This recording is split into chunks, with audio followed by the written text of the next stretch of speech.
하나님 말씀을 이렇게 보겠습니다. 신명기 13장 말씀입니다. 구약성경 신명기 13장 1절부터 마지막 절 18절까지 교독하겠습니다. 구약의 283면 신명기 13장 1절부터 18절까지 교독하겠습니다. 너희 중에 선지자나 꿈꾸는 자가 일어나서 이적과 기사를 내게 보이고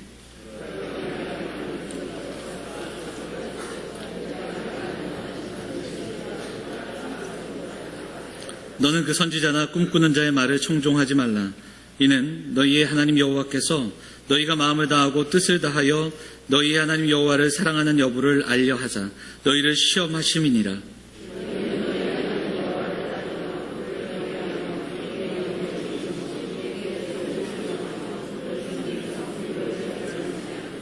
그런 선지자나 꿈꾸는 자는 죽이라. 이는 그가 너희에게 너희를 애굽 땅에서 인도하여 내시며 종되었던 집에서 속량하신 너희의 하나님 여호와를 배반하게 하려 하며 너희 하나님 여호와께서 네게 행하라 명령하신 도에서 너를 깨어내려고 말하였음이라. 너는 이같이 하여 너희 중에서 악을 제할지니라.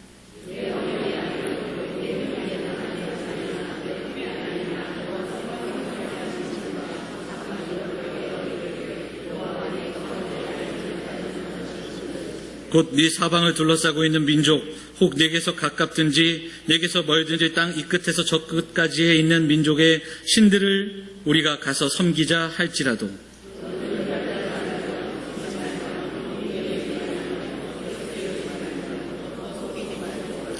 너는 용서 없이 그를 죽이되 죽일 때에 네가 먼저 그에게 손을 대고 후에 뭇 백성이 손을 대라.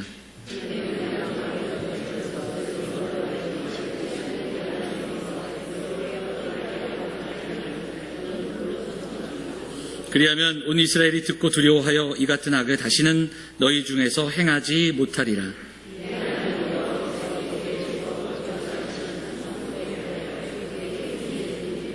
너희 가운데서 어떤 불량배가 일어나서 그 성읍 주민을 유혹하여 이르기를 너희가 알지 못하던 다른 신들을 우리가 가서 섬기자 한다 하거든.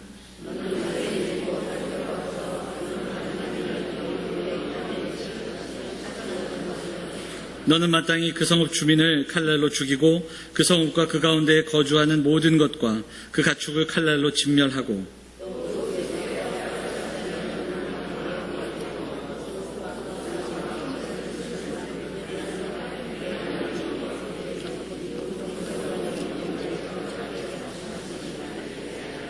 너는 이 진멸한 물건을 조금도 네 손에 대지 말라.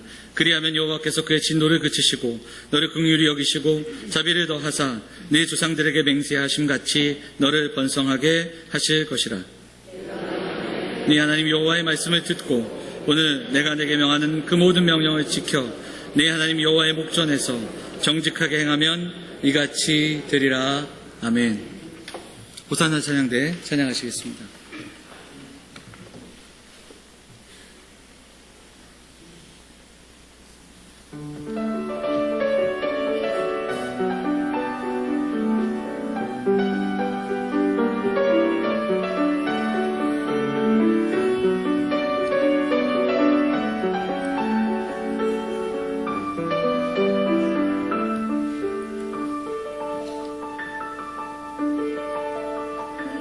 Shino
아멘.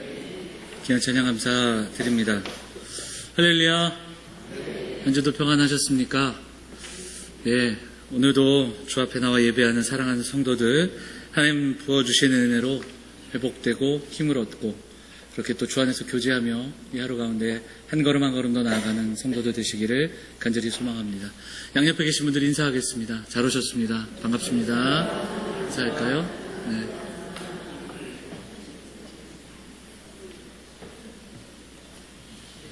본문의 말씀을 지해서 일상에서 악을 제하라 라는 제목으로 하나님 말씀 전하겠습니다. 터키의 이스탄불이라는 도시가 있습니다. 굉장히 매력적이고 또 신비한 도시입니다.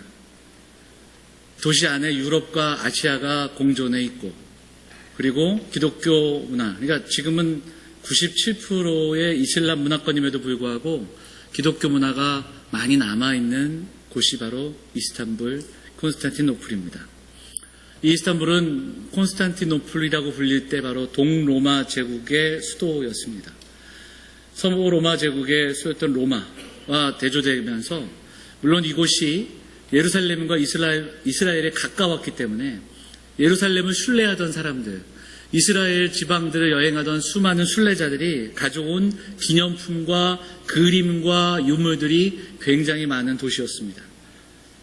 근데 그것을 귀하게 여기고 그걸 소중하게 여기다가 결국 그것이 성화, 성상이라는 이름으로 그 그림을 그리고 그 동상을 그리고 가져온 물건들을 공경하게 되고 귀하게 여기기 시작했고 도를 넘어서 그 성물들을 나중에는 너도 나도 만지고 소유하고 그것을 통해서 복과 능력을 갖고자 하는 그런 믿음들이 그릇된 믿음이 있었습니다. 그래서 한때 레오 3세라는 사람이 이것을 금지하기도 하고 반대하기도 했지만 동방에 있는 이후에 이제 정교로 바뀌게 되는 이 동방의 정교는 끝까지 성상 숭배를 주장하는 내용들을 보게 됩니다.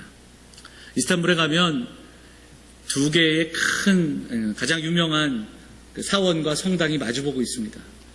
하나가 블루 모스크라는 그 이스라엘 사원이고 그 앞에 아야 소피아, 그래서 소피아 성당, 오랫동안 성당이었던 곳. 그런데 이곳이 재미있는 것은 이 소피아 성당이 1453년에 오스만 제국이 침략하면서 그 나라가 이슬람 국가로 바뀌게 됩니다. 그리고 대략 한 480년 동안 이 소피아 성당이 무엇으로 바뀌냐면 이슬람 사원이 되어버립니다. 예수님의 그림, 또한 제자들과 마리아의 어떤 그림과 또 형상들이 있었던 그 성당을 다시 한번 페인트 칠하고 그 위에 덧칠해서 코란의 글씨를 쓰고 그리고 이슬람의 그림을 그려놓은 곳이 바로 이 소피아 사원입니다. 그래서 이곳에 가면 지금은 한쪽에는 이슬람의 그림 그리고 그것이 벗겨진 상태로 예수님의 어떤 그림이 또 그 어떤 드러나고 또 사람들이 워낙 만지고 또 이렇게 손이 타서 그것들이 다 이렇게 흩어진 그런 모습들까지도 그래서 이슬람 문화도 아닌 또 기독교 문화도 아닌 그저 지금은 사원도 그리고 성당도 아니라 박물관이 되어서 그곳을 방문하는 사람들의 사진 찍을 때 뒷배경 정도로 쓰이는 그런 그림들, 그런 글자들, 그런 그 성당의 모습을 보게 됩니다. 성상숭배, 성화숭배, 이것은 오랫동안 무속신앙, 그 흘러왔던 무속신앙과 크게 다르지 않습니다. 무속신앙이라는 게 무엇인가? 얼르고 달래며 지성이면 감천이다 이야기했던 그런 그 내용들.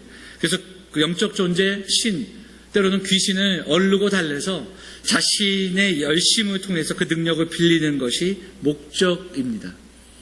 우리나라도 오래전에는 자연 그 신을 섬기면서 때로는 깨끗한 물을 떠놓고 그 다음에 시험 보러 간 아들을 빌고 그리고 돌을 쌓아놓고 뭐 이런 그 내용들을 역사를 통해서 보게 됩니다.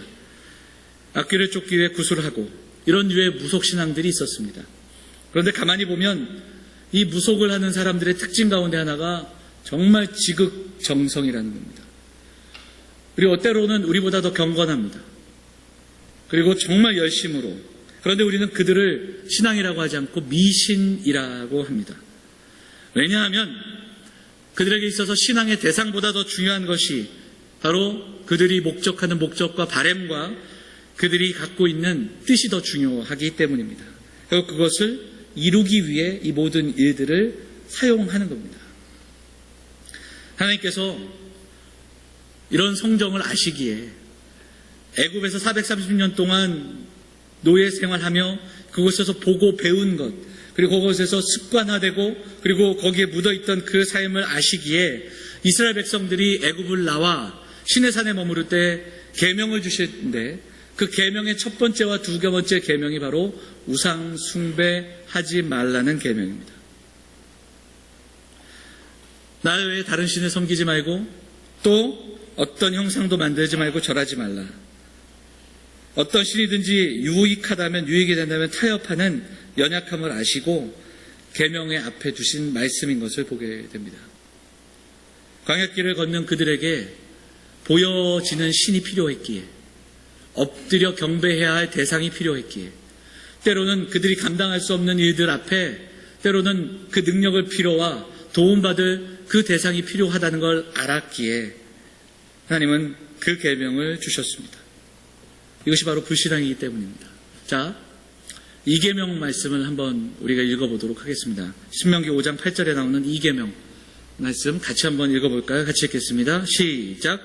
너는 자기를 위하여 새긴 우상을 만들지 말고 위로 하늘에 있는 것이나 아래로 땅에 있는 것이나 땅 및 물속에 있는 것에 어떤 형상도 만들지 말며 그것들에게 절하지 말며 그것들을 섬기지 말라. 그렇게 말씀하셨습니다. 이것이 두 번째 계명입니다. 고대 근동 지방의 기록을 보면 애굽을 비롯해서 수많은 나라들이 이스라엘 백성들이 광야를 지나 가나안 땅에 들어가 정착하기 전까지의 어떤 그 고대 근동의 역사 속에 보면 정말 많은 우상과 신상들을 가지고 있던 것을 보게 되고 그 중에 대표가 황소 우상이었고 송아지 형상이었습니다. 이후에 로마의 제우스에게 제사할 때도 이 송아지 형상이 쓰였던 것을 보게 됩니다. 왜냐하면 황소는 풍요와 다산의 상징이기 때문에 그렇습니다. 번영의 상징입니다. 그 외에 독수리, 사자, 용 이런 형태들을 많이 활용했던 기록들을 볼 수 있습니다. 왜 이렇게 우상과 형상을 만들었을까? 번영과 그리고 또한 그들의 욕망의 대상을 만들었을까? 자신들의 한계를 알기 때문에 그 욕망을 이루기 위한 능력을 구했던 겁니다. 무언가가 필요했던 겁니다. 자, 사진 한 장 보겠습니다. 사진을 이게 좀 밝아서 잘 보이실지 모르겠는데 어떤 모양입니까? 소 모양이죠? 소예요. 제목은 돌진하는 황소입니다. 이게 어디 있는지 아십니까? 김영순 권사님 어디 있습니까? 뉴욕에 있죠? 뉴욕 월스트리트에 있습니다. 미국 가신 분들은 보셨을 테고 저는 사진으로만 봤습니다. 돌진하는 황소. 다음 장면에도 사진이 좀 이렇게 사람들이 구경한다고 하더라고요. 이게 미국이 가장 경제적으로 어려웠을 때 1987년 주가가 폭락했을 때 그때 주가가 다시 회복되기를 경제가 번영하기를 기원하면서 만든 그 조각상이 돌진하는 황소입니다. 기사를 몇 개 찾아보니까 재밌는 것이 이 황소의 뿔이 좀 달았다고 합니다. 왜 뿔이 달았을까요? 사람들이 만졌습니다. 돌진하는 황소, 이 뿔을 좀 만지면 뭔가 좀 나아질 수 있을까? 또 민망해서 제가 사진을 올리진 않겠지만 저 사진의 그대로 뒤에 가면 저 소의 생식기도 많이 달았습니다. 뿔과 생식기를 사람들이 만졌습니다. 왜냐하면 그것을 통해서 부자가 된다는 소문을 누군가가 했기 때문이겠죠. 우상은 인간의 풍요와 욕망을 위해 만든 형상입니다. 이것을 강영한 교수님이 두 가지 모티브로 설명을 하는데 첫 번째가 좀 영어로 돼 있어서 그냥 그대로 읽겠습니다. 로컬리제이션 모티브입니다. 설명해 드리면 한 곳에 고정하고자 하는 마음입니다. 신이 어디 있는지 모르면 불안한 겁니다. 어디든 계시다고 하는데 그 어디든 계신 그분이 내가 언제든지 찾을 수 있는 하나의 장소에 고정시키고 보고 싶고 찾고 싶을 때 찾아가고 보이고자 하는 그 마음이 담겨 있다라는 겁니다. 그래서 어딘가에 그 신을 대신할 형상을 만들어 놓고자 하는 마음이 우리에게 있다는 겁니다. 또 하나는 manipulation motive라는 단어를 쓰고 있는데 통제하는 마음입니다. 내 목적과 내 뜻을 이루어 줄 수 있는 그 도구가 필요한 겁니다.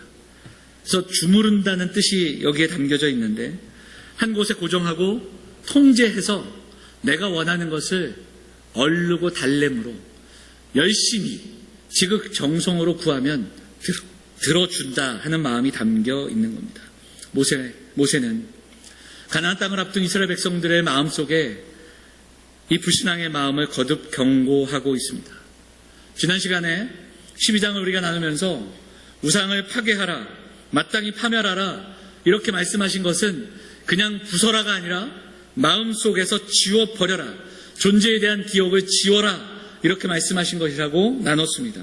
습관과 방식을 머릿속에서 지워버리라는 뜻이 담겨 있는 겁니다. 모세는 거듭거듭 강조하고 있는 것, 우상 숭배, 불신앙입니다. 이제 오늘 우리가 봉독한 13장의 본문이 바로 이 우상 숭배를 배척하고 또 이 불신앙의 자리를 떠나야 하는 내용들이 담겨져 있는데 오늘 본문은 크게 세 개의 문단으로 나눌 수 있습니다. 여러분 봉독하시면서 말씀을 우리가 함께 읽었는데 크게 세 개의 문단으로 나눕니다. 1절부터 5절은 거짓 선지자, 꿈꾸는 자가 나타나서 잘못된 우상 숭배를 가르칠 때 어떻게 대처해야 하는가 그 이야기가 나옵니다. 그들에 대한 경고입니다. 6절부터 나오는 말씀 6절부터 11절까지 동일한 내용인데 대상이 다릅니다. 가까운 가족들 그리고 또 이웃과 친구들로부터 찾아오는 유혹입니다.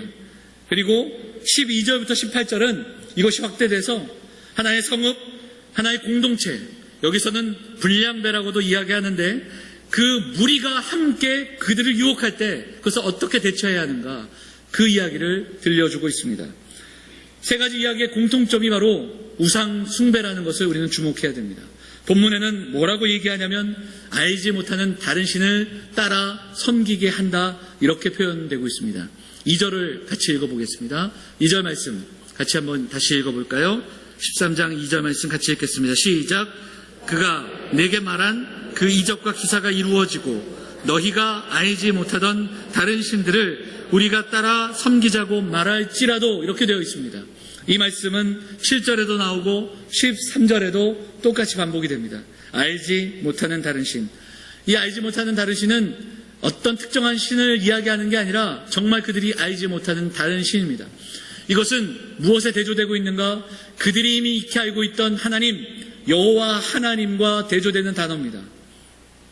조상들과 언약을 맺으시고 아브라함과 이삭과 야곱에게 언약을 약속하시고 그 언약으로 말미암아 이스라엘 백성들을 애굽에서 구원하시고 그리고 그들을 지켜주시고 땅을 허락하신 그 하나님이 아닌 알지 못하는 다른 신들을 가지고 유혹할 때 그때의 이야기를 말하고 있는 겁니다. 두 번째 공통점은 그것을 어떻게 대처해야 하는가입니다. 거짓 선지자, 가족, 그리고 대중들 그들이 시험할 때 그것을 대처하는 방법은 무엇인가? 5절과 9절과 15절에 본문에서는 제하라, 죽이라 이렇게 되어 있습니다. 근데 우리는 이 단어를 참 쉽게 읽어내려가지 못합니다. 그리고 이렇게 이 땅을 살아가면서 이것을 적용하기가 힘듭니다. 근데 첫 번째로 기억해야 할 것은 여기서 이 말씀이 죽이라, 쳐 죽이라 이것을 우리가 함부로 적용해서는 안 됩니다. 오랫동안 역사 속에서 이것이 하나님의 백성이 아닌 다른 사람들, 이방 민족들, 하나님을 섬기지 않는 자들, 우상을 섬기는 모든 사람들에 적용했습니다. 그래서 종교 전쟁이 있었고 그리고 이슬람과의 전쟁이 있었고 십자군 전쟁의 명분이 되었던 역사의 기록들을 보게 됩니다. 그 땅을 차지할 때 그리고 전쟁을 일으킬 때 그때 때로는 이것이 명분이 될 수 있었습니다. 그러나 여러분 이 말씀을 여러 번 읽어보면 이 말씀은 가나안 백성들을 향한 말씀이 아니라는 겁니다. 이 말씀은 함께 애굽을 나와 광야를 걸었던 그 민족 앞에 이스라엘 백성 중에 있던 거짓 선지자 그리고 꿈꾸는 자들을 지적하고 계시고 가족들을 비롯해 함께 했던 그들 중에 이미 거짓 선지자의 그 말에 현혹되어 또다시 그 말씀을 전하는 자들 그리고 그 외에 수많은 대중들 역시 이스라엘에 속했던 성읍 중에 먼저 이적과 기사에 현혹되고 그리고 또 잘못된 이야기들을 들었던 이스라엘 민족을 향한 말씀이라는 것을 우리는 주목해야 됩니다. 이스라엘 안에 적용해야 된다라는 겁니다. 물론 이 세 가지 이야기에는 차별점이 있습니다. 첫째는 처음에는 잘못된 소수의 지도자 그리고 또 꿈꾸는 자 그들이 이적과 기사로 유도합니다. 우상 숭배를 또한 권면하지요. 그 다음에는 그들에 의해 넘어간 가족들 그리고 친구들이 나옵니다. 그 다음에는 다수의 사람들 점점 영역이 넓어지고 수가 많아집니다. 또한 유혹이 주어질 때 취해야 하는 행동들도 조금씩 차이가 있습니다. 처음에는 어떤 단어가 나오냐면 청종하지 마라, 비담아 듣지 마라 이 이야기가 나오다가 두 번째는 조금 더 구체적으로 이야기를 하고 있습니다. 자, 8절 한번 볼까요? 8절 말씀 같이 읽겠습니다. 8절 같이 읽어볼까? 시작. 너는 그를 따르지 말며 듣지 말며 긍휼히 여기지 말며 애석히 여기지 말며 덮어 숨기지 말고 하지 말며 짧은 한 절을 읽었는데 여기에 부정의 뜻, 부정을 담겨져 있는 그 하지 마라가 5번이 나옵니다. 뭐뭐 하지 말며 하지 마라. 이것은 대상이 그저 거짓 선지자가 아니라 이미 관계 맺고 있었던 가족과 또 친구들이기에 그 마음에 이끌려 동참할 위험이 크기 때문에 하지 마라가 반복되고 있는 겁니다. 마지막으로 불량배들로 표현되는 다수의 무리가 우상숭배에 유혹할 때 냉엄하게, 냉철하게 조사하고 대처할 것을 분명하게 지시하고 있습니다. 성읍을 통째로 불태우는 이야기까지 나오는 것을 보게 됩니다.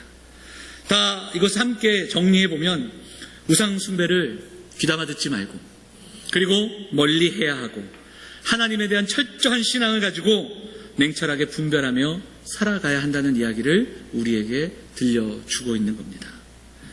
마지막 처벌에 대한 내용을 조금 더 살펴보면 우리가 읽어 내려갈 때 참 부담스러운 단어들이 많이 나옵니다. 죽이라, 또 용서 없이 죽이라, 돌로 쳐라, 성읍과 성읍을 모두 불태워라, 악을 제하라 이렇게 말씀하고 있습니다. 5절에 악을 제하라는 단어는 다 태워버리는 의미입니다. 이것은 그냥 우리 눈에 태워버리는 그냥 보여지는 태움이 아니라 마음에서, 눈앞에서, 마음에서 우리의 생각 속에서 삶 속에서 완전히 지워버리라는 의미가 담겨져 있다라는 겁니다. 쉽지 않은 싸움을 분명히 이야기해주고 있습니다. 사랑하는 여러분, 모세는 이스라엘 백성들에게 너희가 들어갈 그 땅은 애굽과 같지 않다 그렇게 이야기했습니다. 또한 백성들에게 여호와께서 택하신 그곳에서만 제사해라 그렇게 강조했습니다. 이제는 구체적으로 그들의 삶의 현장으로 들어가서 겪게 되는 그 시험과 유혹과 선동, 우상 숭배들을 경고하고 있고 그것과 끝까지 싸우라고 분명하게 이야기하고 있습니다. 사랑하는 여러분, 이것은 그때의 그 시절의 이야기가 아니라 오늘을 살아가는 우리에게 주시는 말씀인 줄 압니다. 오늘 우리에게 있는 일상에서 우리가 싸워내야 할 그러한 믿음의 싸움인 것을 우리는 분명히 기억해야 됩니다. 분별하며 싸워나가는 저와 여러분이 되어야 할 줄 믿습니다. 이제 오늘 말씀을 다시 한번 정리하며 우리가 두 가지로 적용하고 기도하겠습니다. 첫째, 사랑하는 영암의 성도들이 분별하며 깨어있는 인생으로 살아가시기를 간절히 부탁을 드립니다. 사랑하는 여러분, 그러면 어떻게 우리가 분별하며 싸우며 살아갈 수 있을까요? 하나님을 알아야 합니다. 하나님을 사랑해야 합니다. 그리고 하나님 앞에서 살아가야 합니다. 오늘 우리가 이 사실을 분명히 기억했으면 좋겠습니다. 하나님을 더 알아야 합니다. 하나님을 더 사랑해야 합니다. 하나님 앞에서 하루하루 살아가야 합니다. 믿음의 싸움은 얼마나 열심히 믿느냐, 어떻게 믿느냐의 싸움이 아닙니다. 우리가 지금 누구를 믿고 있는가의 싸움이기 때문에 그렇습니다. 그때그때 상황을 보면서 더 믿을 만한 것, 더 신뢰가 가는 것, 더 내게 힘이 되는 것을 선택하는 그런 인생이 아니라 우리는 우리가 알고 있는 그 하나님, 유일하신 하나님, 그리고 창조주 되신 하나님, 구원자 되시는 그 하나님을 알고 계속해서 믿고 사랑하고 그 하나님 앞에서 살아가는 하나님의 백성들이기 때문입니다. 사랑하는 여러분, 신명기를 읽어가면서 계속해서 들려주시는 말씀 가운데 하나님이 이스라엘 백성들에게 요구하신 것, 그 반복되는 메시지는 그다지 거창하고 화려하고 대단한 것이 아닙니다. 반복되는 이야기는 한 가지입니다. 마음을 다하고 뜻을 다하고 힘을 다하여 여호와를 사랑하라는 겁니다. 이것이 전부입니다. 그럼에도 불구하고 참 힘든 걸음을 걷고 있습니다. 그런데 그것은 우리도 마찬가지입니다. 그때나 지금이나 우리가 우상으로부터 완전히 자유할 수 없습니다. 오늘날 사실 우리가 살아가는 사회가 돈으로 안 되는 것이 없는 시대를 우리가 살아갑니다. 돈이 얼마나 큰 무기며 우상인지를 우리가 분명히 알고 있습니다. 그럼에도 불구하고 우리는 돈을 무시하고 돈을 떠나고 돈과 상관없이 살아갈 수 없는 그 삶의 자리에 놓여 있다라는 겁니다. 그런데 그럼에도 우리는 그 돈이 우상이 되지 않는 삶을 우리는 분명히 살아야 됩니다. 그런데 그 돈을 갖고 돈을 벌며 살아가는 삶을 살아야 합니다. 이게 너무너무 힘든 겁니다. 이게 뭔가 지난주에 말씀드렸던 하나님과의 화목과 하나님과의 샬롬이 먼저 세워져야 한다는 겁니다. 하나님 앞에서 샬롬하고 하나님과의 관계가 바르게 세워질 때 오늘 말씀을 통해 보면 하나님을 더 뜨겁게 마음을 다해 정성을 다해 뜻을 다해 하나님을 사랑해야 된다는 겁니다. 전심을 다해 하나님을 사랑할 때 사랑하는 성도들에게 하나님만 사랑하며 살아가기를 결단할 때 그 돈은 우리에게 필요한 것이지만 만몬이 되지 않을 수 있다는 겁니다. 우상이 되지 않을 수 있습니다. 하나님을 사랑할 때 그 돈은 우리에게 주신 물질과 우리의 삶은 이 땅을 하나님 나라로 살아가는 좋은 도구로 사용할 수 있습니다. 우리에게 주신 것 물질뿐이 아닙니다. 건강, 우리에게 시간, 지위, 직업, 그리고 신분, 영향력, 지위, 이 모든 것들을 하나님께서 우리에게 주셨는데 이것이 그저 나를 위해, 내 만족을 위해 쌓아두기 위해 살아가는 인생이 아니라 하나님 앞에 하나님 나라를 위해 살아갈 수 있는 그 결단과 소망으로 어떤 것으로 대처할 수 없는 것, 하나님을 전심으로 사랑하는 것, 거기에서부터 시작할 수 있기를 간절히 소망합니다. 그리고 하루하루 그 사랑하는 하나님 앞에, 그 하나님 앞에서 살아가는 저와 여러분 될 수 있기를 원합니다. 그래야 이적과 유혹 앞에 쉽게 넘어지지 않습니다. 신기한 것을 쫓아가고 대단해 보이는 것 쫓아가고 우리를 흡족해 하는 것을 쫓아가는 인생이 되지 말아야 합니다. 이것을 경계할 수 있어야 됩니다. 나는 우상에게 절하지 않은 지 오래됐습니다. 나는 제사 드리지 않습니다. 나는 이단에 빠지지 않아요. 이 정도만으로 우리의 신앙을 증명하는 것이 아니라 오늘 말씀이 그것을 묻는 게 아니라 그 정도 하고 있는데 이제 한 걸음 더 나아가 정말 전심을 다해 마음을 다해 뜻을 다해 하나님을 사랑하고 있는가를 묻고 있는 겁니다.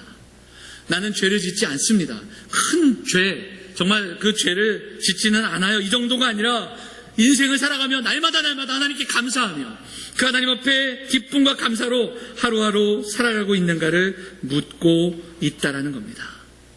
하나님 앞에서. 오스기니스가 쓴 소명이라는 책이 있습니다. 이 책에 보면 이 얘기를 아주 잘 정리해 놓은 구절이 있는데 한 번만 읽어보도록 하겠습니다. 우리 작은 글씨인데 좀 한번 같이 읽어볼까요? 같이 읽겠습니다. 시작. 하나님의 결정적인 소명에 귀 기울이면서 산 인생은 다른 모든 청중을 밀어내는 단 한 분의 청중, 유일한 청중 앞에서 살아낸 인생이다. 그것은 코람데오의 삶을 사는 것인데 그것은 청중을 의식하는 데서 돌이켜 오직 최후의 청중이요 최고의 청중이신 하나님만을 중요하게 여기는 것이다. 이렇게 들려주고 있습니다. 최고의 청중이신 하나님 앞에서 살아가는 인생이 되어야 합니다. 코람 데오, 하나님 앞에서, 조금 바꿔 말하면 하나님의 마음 앞에서, 하나님 마음 가까이, 하나님의 심장 가까이. 오늘 사랑하는 영험의 성도들이 하나님을 더 깊이 알기 원하고 그 하나님을 더 뜨겁게 사랑하기를 원하며 그 하나님 앞에서, 그 하나님 마음 가까이에서 우리에게 주신 하루하루의 삶을 살아가기를 결단하고 소망하는, 그렇게 기도하는 우리 사랑하는 영험의 성도들 다 되시기를 주의 이름으로 축원을 드립니다. 두 번째로 우리가 기도하기 원합니다. 우리는 믿음으로 분별하며 사는 인생이 되어야 합니다. 마지막 때에 깨어있는 인생으로 살아가기 위해 오늘 다시 한번 우리의 삶에, 우리 인생에 우선순위를 세우고 기도할 수 있기를 바랍니다. 영화의 대사 그런 거 있잖아요. 무엇이 중한디. 정말 인생을 살아가면서 무엇이 우선인지를 알기 때문에, 정말 가장 소중한 것, 영원한 것을 붙잡기 때문에 우리는 이 땅에서 죄와 싸우며 그 믿음의 분투를 감당하며 살아가는 줄 믿습니다. 오늘 성경은 거짓 선지자, 가족, 군중들로 인해 유혹되는, 선동되는 우상숭배를 이야기합니다. 죽이라, 그리고 단호하게 이야기하는 내용들을 보게 됩니다. 이 말씀은 이스라엘 백성들이 무엇을 더 소중히 여겨야 하는지, 그리고 죄에 대해 어떤 태도를 보여야 하는지를 분명하게 말씀하고 있습니다. 여러분, 죄에 대해서 단호해야 합니다. 그리고 타협해서 안 됩니다. 우리가 때로는 피 흘리기까지 싸울 용기를 우리가 가져야 합니다. 12절 이하의 말씀은 정말 더 어렵습니다. 성읍을 불태우는 이야기, 모든 것들 진멸하는 이야기. 그러나 구약의 이스라엘 백성들의 이야기를 보면 그 죄에 대해서 하나님은 이렇게 대처하게 하셨습니다. 감당할 수 없는 그 죄의 전염성. 여러분, 죄를 우습게 생각해서는 안 됩니다. 경솔하게 여겨서도 안 됩니다. 내가 한 번의 실수, 그 다음에 이겨낼 수 있다. 결코 그렇지 않습니다. 도박하는 사람들, 그들의 이야기를 들어보면 손으로 도박하다 손이 잘린 사람이 발로 도박하는 이야기를 우리가 기사를 통해 접하게 됩니다. 이 땅의 음란함이 우리를 한 번, 두 번 실족하게 할 수 있습니다. 그러나 그것으로 결코 끝나지 않습니다. 죄의 전염성, 결코 죄의 모습들을 과소평가해서는 안 됩니다. 요셉은 죄가 다가올 때, 유혹이 다가올 때 그가 이겨낼 수 없기에 결국 그 자리를 도망치지 않습니까? 며칠 전 중동에 다녀온 한 사람이 메르스 확진을 받게 되고 그날 나라가 온통 그 뉴스로 가득했던 기억이 있습니다. 다행히 또한 초반에 잘 대처가 돼서 또 잘 마무리가 되어 가고 있는 것 같은데, 그때 그 기사를 이렇게 계속 접하면서 몇 년 전 메르스가 이 땅 가운데 찾아왔을 때 참 온 나라가 공포에 떨었던 기억을 하게 됩니다. 그때 제일 먼저 첫 번째 그 사망 환자가 나왔던 곳이 제가 그 당시에 살고 있던 동탄이라는 곳이었습니다. 오산에서 동탄으로 환자가 이송되다가 동탄에 있는 그 대학병원에서 첫 번째 사망자가 나왔습니다. 그 당시 다른 곳도 그랬겠지만 그 지역이요, 며칠 동안 정말 죽은 도시가 되었습니다. 아이들은 학교에 가지 않았고요, 상점들은 다 문을 닫았던 기억이 있습니다. 정말 그 동네가 굉장히 활발하고 그 당시에 제2동탄이라고 해서 막 그 건축이 되고 사람들이 많이 모여들던 동네였거든요. 그런데 하루아침에 아주 그냥 싸늘한 동네가 며칠 동안 되었던 그런 기억이 있습니다. 질병의 전염도 이렇게 무서운데 죄는 더 그러하다는 것을 기억해야 됩니다. 성경은 이야기합니다. 죄는 모양이라도 버리라고 이야기합니다. 오늘 본문은 우리에게 이야기합니다. 죄와 싸워야 한다. 무엇보다도 우상숭배는 죄의 일부가 아니라 그 시작이며 근원이라는 사실을 기억해야 됩니다. 삶의 우선순위를 세우고 우리는 그럼에도 불구하고 죄의 종된 자로 살아가는 자들이 아니라 그런 우리를 위해 이 땅에 예수께서 오셔서 그런 죄의 종된 우리를 그리스도의 종으로 바꿔주시고 하나님의 자녀 삼아주시고 우리를 의로운 자로 여겨주셨던 하나님의 은혜를 십자가를 통해서 이루셨다는 사실을 기억하면서 예수 그리스도의 보혈, 예수 그리스도의 십자가로 우리는 여전히 죄의 영향을 받으며 살아가지만 우리는 의로운 자로 살아갈 수 있다는 이 놀라운 복음의 사실을 기억하며 죄와 싸우며 믿음의 분투를 살아가는 우리 사랑하는 성도들 되어주시기를 간절히 부탁을 드립니다. 사랑하는 여러분, 우상을 섬기는 인생이 되지 말아야 합니다. 잘못된 가르침과 거짓에 속지 말아야 합니다. 분별하며 살아야 합니다. 그런데 정말 중요한 것은 뭐냐? 하나님을 전심으로 사랑해야 됩니다. 하나님을 뜨겁게 사랑하며 일상의 삶을 살아갈 때 하나님 앞에서 살아가는 성도들이 되어야 합니다. 그렇지 않을 때 우리는 우상에 절하지 않으며 제사하지 않는 것 같지만 우리의 마음 한켠에 어디엔가는 이미 어떠한 형상, 어떠한 우상을 만들며 살아가고 있는지 모른다는 사실을 기억해야 됩니다. 하나님은 어떤 형상도 만들지 말라고 하셨습니다. 그 형상을 섬기고 절하지 말라고 하셨습니다. 사실 지금 우리 중에 어느 누구도 집에 그런 형상을, 조각을 만들어 놓고 절하며 섬기시는 분들 없습니다. 송아지의 뿔을 섬기고 복을 비는 사람은 없지만 그런데 기억해야 됩니다. 그런 마음으로 이 자리에 예배할 수 있습니다. 그 마음으로 오늘 말씀 서두에 이야기했던 것처럼 그들 미신을 섬기는 사람들이 갖고 있는 그 동기로 우리도 예배할 수 있다라는 이 사실을 기억하면서 우리의 마음을 내려놓고 하나님을 예배하며 하나님만을 예배하며 하나님만을 사랑하며 우리의 마음속에 있는 거짓된 것들을 내려놓고 하나님을 온전히 예배하는 인생 되기를 소망하며 기도할 수 있어야 합니다. 하나님을 어떠한 형상에 가둘 수 없습니다. 하나님이 왜 이 계명 형상을 만들지 말라고 하셨을까? 하나님은 이미 이 땅에 하나님의 형상을 만들어 놓으셨기 때문입니다. 하나님이 이 땅에 인간을 창조할 때 하나님은 하나님의 형상대로 지으셨습니다. 하나님의 형상대로 지음받았다라는 것은 하나님이 가지신, 하나님이 허락하신 그 놀라운 모습들이 우리에게 담겨 있다라는 겁니다. 하나님의 형상으로 지음받았다라는 것은 하나님께서 이 땅 가운데 하나님의 대리인으로 심어 놓으셨다라는 겁니다. 사랑하는 여러분, 하나님의 형상으로 살아가시기를 주의 이름으로 축원합니다. 사랑하는 여러분, 그렇게 우리를 그 아름다운 형상으로 회복시키시기 위해 이 땅에 예수께서 오신 겁니다. 십자가를 지시고 그 보혈의 은혜로 이제는 죄와 싸우며 하나님의 자녀로 하나님의 형상으로 이 땅을 살아갈 수 있는 힘과 용기를 허락해 주셨습니다. 말씀을 붙들고 하나님을 기억하고 날마다 하나님 앞에서 살아감으로 그렇게 죄와 싸우며 살아가는 성도들이 되어야 할 줄 믿습니다. 그래서 우리는 하나님의 아들을 믿는 것과 아는 일에 하나가 되어야 합니다. 온전한 사람을 이루며 그리스도의 장성한 분량이 충만한 데까지 이르는 믿음의 사람들, 믿음의 공동체가 되어야 할 줄 믿습니다. 오늘 사랑하는 성도들이 다시 한번 이 말씀 붙잡고 일상에서, 삶의 자리에서 하나님을 더 사랑하며 하나님의 마음 가까이, 하나님의 그 마음 앞에서 살아가는 성도들이 되어주시기를 원합니다.